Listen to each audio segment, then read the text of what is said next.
All right. What's going on, everybody? It's Zach the Jedi Otaku. We're going to watch the second episode of Rebels Season 3.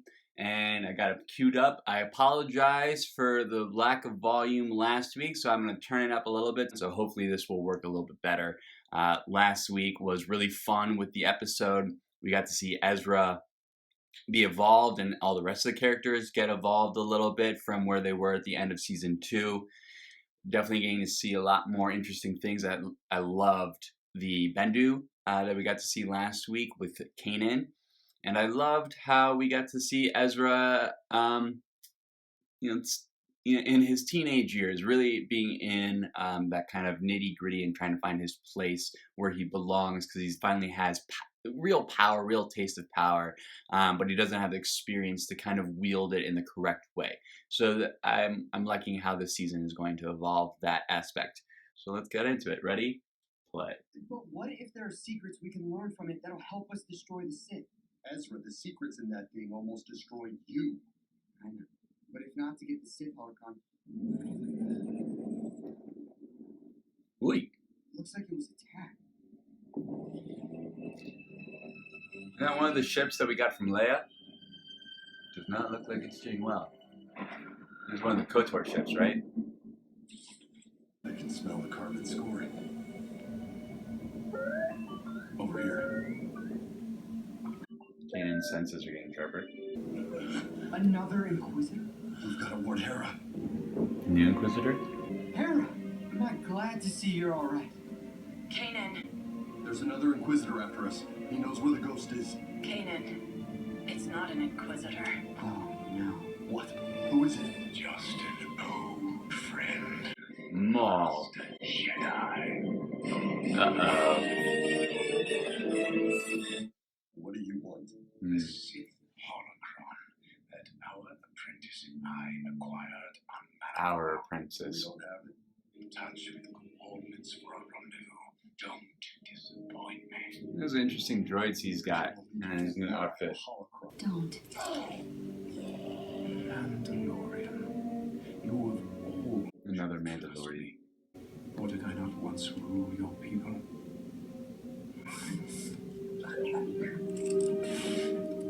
That's the second Mandalorian in 2 episodes. Yes, it was your idea to recruit the apprentice. And it was from here that the boy found. That wasn't so difficult, was it? Liking his use of the Force. So you hit the Holocron down there. Bendu, are you here? Bendu? Who's Bendu? There's nothing here. Ah. The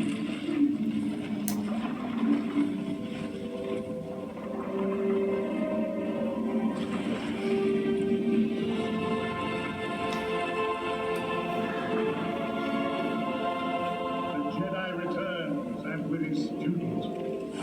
Perhaps for a talk? I don't believe it. That is why you failed. You would bring them together. Such a virgins carries grave danger. Why? When joined, any secret, wisdom, or destiny can be seen through the Force. One could bring much chaos with such hidden truths. I have seen it before. Well, we can't control where Maul will. So it creates a version of Give it back or not? being able to see clearly through the Force for the future. Balance between you and your teacher. Let's make his day worse. Ready? Ha!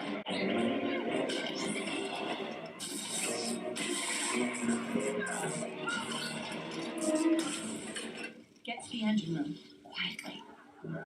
Well, that wasn't very quiet, closing it off. Ezra, Keep to the left. Left? You sure about that? Trust me.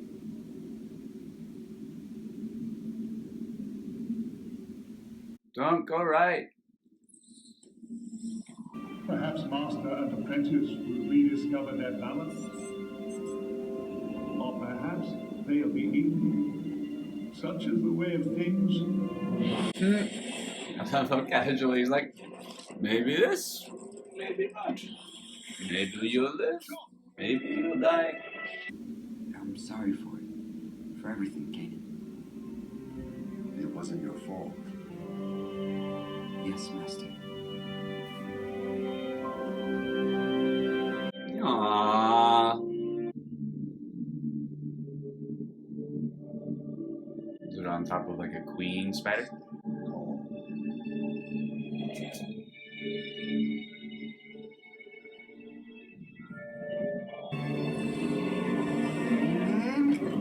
Don't be a threat. Go in peace.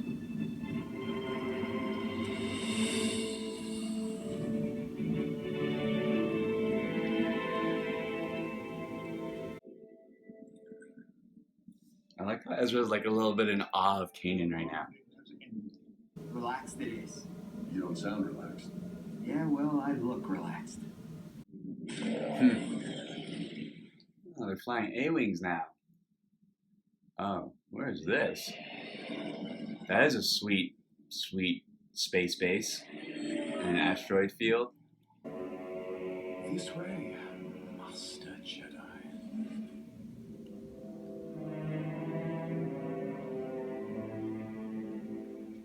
I like how they're two sides of the same coin. They're both Truthfully, I was never trying to blind you. Oh no. I'm trying to kill him. Trying to kill me.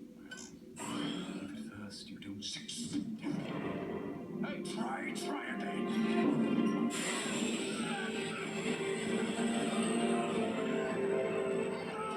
No, Kanan!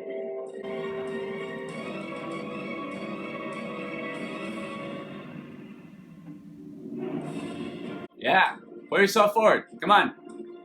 Before you die. Woo!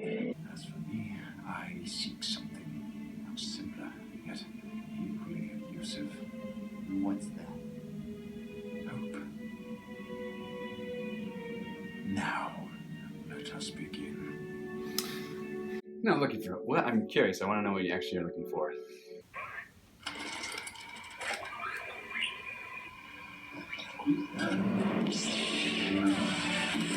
Bye bye, droids.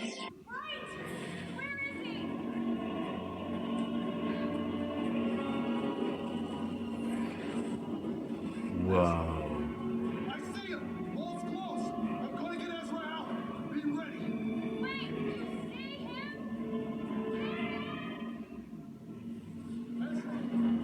Ezra, listen to me! Look away! Stay focused, apprentice. In knowledge you desire. Remember Bendu's warning! Turn away before it's too late! It's not worth it, Ezra!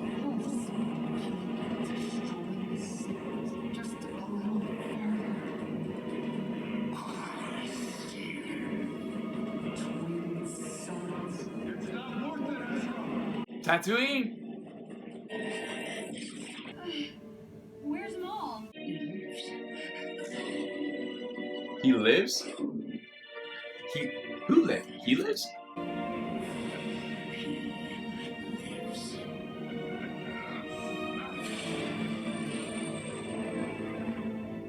Oh, Kenobi! That was a lot. That was a lot going on in this episode.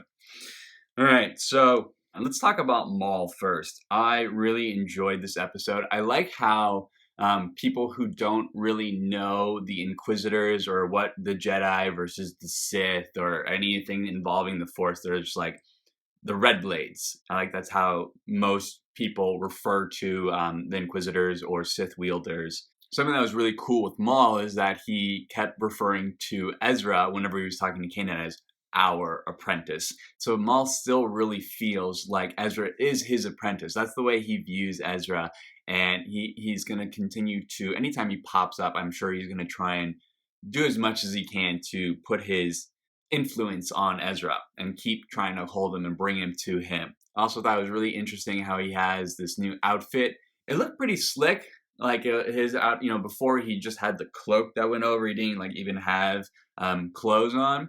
But I like how this was a bit of a uniform looking type of outfit, but there were some kind of scuffs and cuts, and it had some, it wasn't completely symmetrical. It was pretty asymmetrical in the way that the sleeves were designed and hung on him. So there's some interesting design features there. I'm curious to know where that comes from, if that's just part of the space station he's at. Let's talk about the space station. That was a pretty cool. We got an asteroid. We're in an asteroid field, and there's a literal space station inside of this ring, this half cluster asteroid ring.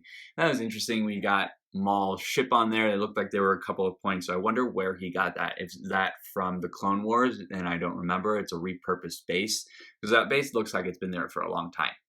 One of the things I really liked was Maul's use of the Force this time in this episode, and how he was able to see Hera's memories in the same way that Kylo Ren was able to in The Force Awakens, because that's very different from the way that Vader was able to sense Leia in Luke's thoughts in Return of the Jedi.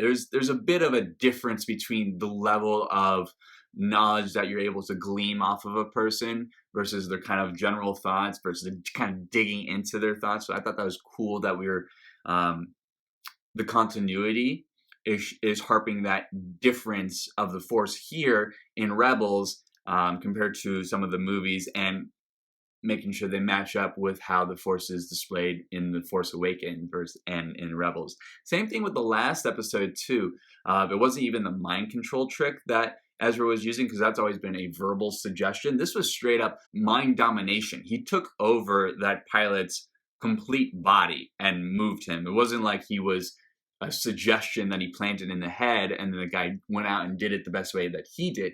Ezra straight up controlled him, took over his body, and made his body move in certain ways. And I don't even know if that guy was conscious when that was happening. So I like how there's been this evolution of Force abilities, and that they're really looking at the different ways that we can use the Force, and this time happened to be Maul. We had another mention of Mandalore, this time with Maul being like, "You should show me more respect. I used to rule you." To Sabine, that's just cool, and Zeb's kind of like, "Did he really?" And he's like, "Yeah, that did happen." It's fun little bit. Let's talk about the Bendu for a second. I really enjoyed how the Bendu seems to be part of the planet that they're on Chopper Base. The Bendu seems to be part of the environment, which kind of tells me that there is something to this planet and to the Force in the same way that Malachor and Mortis. So I like how it seems like Malachor, Mortis, and whatever the name of this planet is, Chopper Base Planet, they all three of them have some kind of connection to the Force. And it looks to me like the Bendu, being that middle ground, is kind of like the father from the Clone Wars and Mortis, and that he's another representation of these aspects of the Force. And it seems like the Force has these avatars that represent it. That the Force is able to physically manifest avatars that are supposed to be representations of its various personalities and spectrums. So it even kind of goes back to Anakin being one of being the chosen one. He could be and him being born of the Force, he was supposed to be an avatar of the Force in the same way that the Bendu, the father, the brother, and the sister were. And I think that's a cool thing that we're kind of peeking into. I love how the Bendu plays this, well, if you do that, maybe you'll live, maybe you'll die, I don't know, who's to know? But all is well in the world. The Holocrons are an interesting thing that we got to learn more about this episode, with the Sith and the Jedi Holocrons being merged and allowing the mergers to essentially ask or find out any kind of information that they want. It's like it's the Google of the Force. As you put the Sith Holocron and the Jedi Holocron together, you get the Force Google. Even though we didn't really get much with the crew of the Ghost, they still were able to they gave him a little bit to do and making Maul more frustrated. I like that we get to see Maul being frustrated. He's like, "Oh, mother, open up, you stupid Holocron." And they're all chained up. They're like, "Damn, you must be a little upset right now. So the last two things I want to talk about are the two things that they were able to find in the Holocron, Maul and Ezra. Ezra saying the twin suns, which we know is Tatooine, and then Maul saying he lives. So at first I thought that was Anakin, but then I realized, no, he's talking about Obi-Wan. He's going to go after Obi-Wan maybe this season. Maybe we might get a mini version of what we would want to see in the Obi-Wan standalone movie. I kind of hope we get Obi-Wan now, or at least some kind of glimpse of him, you know, Maul landing on Tatooine, and then Obi-Wan, like a back angle of him, and then just a sweet shot of him in the forest. He's like, Maul, and then it cuts. That'd be dope. And I think that's all I got. So like, comment, and subscribe down below. Let me know what you guys thought of my reaction and my review. And as always, Jedi Otaku, out.